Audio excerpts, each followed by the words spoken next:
కడప నగరం సమస్యలపై నిజానిజాలు వైసీపీ నాయకులు సిద్దమేనని టీడీపీ మైనార్టీ నాయకులు అఫ్సర్ ఖాన్ బహిరంగ సవాల్ విసిరారు. అభివృద్ధి ఎవరు చేశారో, అరాచకం ఎవరు చేశారో జనాల్లోకి వెళ్లి అడిగేందుకు టీడీపీ నాయకులు సిద్దమని వైసీపీ నాయకులకు వచ్చే ధైర్యం ఉందా అని ప్రశ్నించారు. అదేవిధంగా గడిచిన కాలంలో వైసీపీ నాయకులు నగరంలో అభివృద్ధి పేరిట విధ్వంసం తప్ప మరేమీ చేయలేదన్నారు. వైసీపీ నాయకులు చెబుతున్న అభివృద్ధి నిధులు గతంలో తమ ప్రభుత్వ టీడీపీ హయాంలో కేటాయించినవేనని గుర్తు చేశారు.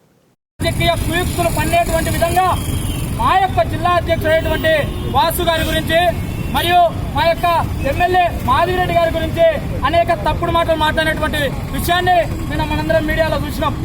దానిపైన మేము స్పందిస్తూ తెలుగుదేశం పార్టీ కార్యకర్తలుగా ఈ యొక్క కడప నియోజకవర్గాన్ని ఆకాంక్షించేటువంటి అధికార పార్టీ నాయకులుగా మేము ఇలా చెప్తా ఉన్నాం.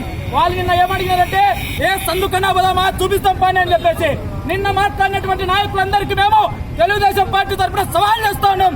దమ్ముంటే ఏ సందుకు పదం పాటి సమస్యలు ఉన్నాయనేటువంటి విషయాన్ని చూపించే బాధ్యత మాది.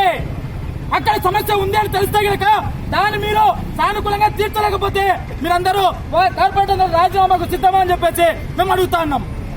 ఈరోజు ఇంకో విషయం, నేను ఆయన ఏం మాట్లాడుతూ ఉన్నానంటే కనుక కుల మతాలకు అతీతంగా అందరం ఉండమంటా ఉన్నాం.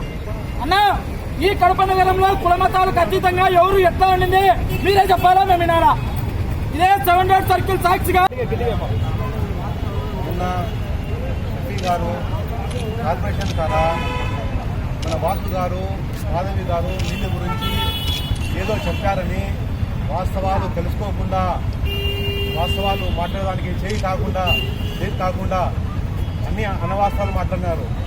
వాసు గారు కానీ మాధవి గారు కానీ కడపకు నీళ్లు కావాలి, పాత పైప్ లైన్ ఉంది కడపలో అని మాట్లాడితే అది వాళ్ళ సొంతం కోసం కాదు, అది ప్రజల కోసము. వాళ్ళ కోసము ఏమో మాట్లాడలేదు, వాళ్ళు ప్రజల కోసం మాట్లాడారు. మనము ఏ పని అయినా కానీ ప్రజలకు మంచిగా జరుగుతుందంటే దానికి